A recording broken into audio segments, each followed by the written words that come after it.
Alors qu'aujourd'hui nous sommes sédentarisés, il arrive qu'il faille nourrir des populations déplacées à cause des guerres et des catastrophes naturelles. Et j'ai derrière moi une solution pour leur apporter de la nourriture et du réconfort. Je vous présente la boulangerie mobile de campagne. Et pour fabriquer du pain, il nous faut de l'eau et de la farine. Et j'ai ici de quoi nourrir dans l'urgence 250 personnes en fabriquant 3000 baguettes. La boulangerie mobile a été conçue pour être la plus compacte possible et donc facilement transportable.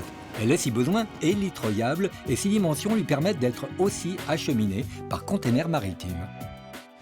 Imaginez, nous sommes arrivés dans un camp de réfugiés. Il faut être opérationnel très rapidement et ça se passe comme ça. Je déplie mes 4 côtés. Bon voilà.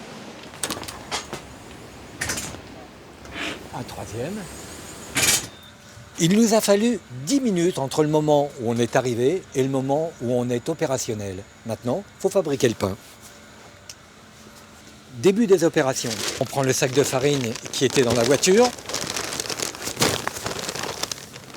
On le pèse en fonction des personnes qu'on a à nourrir et on a la fiche pour ça.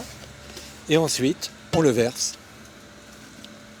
Il ne me reste plus qu'à actionner le pétrin. L'énergie de cette boulangerie est pour l'instant fournie par un groupe électrogène.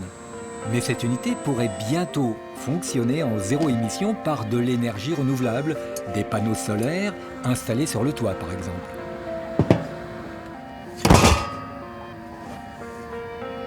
Bon, je suis pas au point.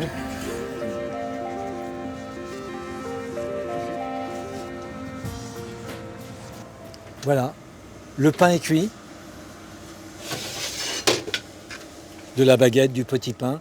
Cette unité mobile et autonome est capable de nourrir de 250 à 10 000 personnes par jour.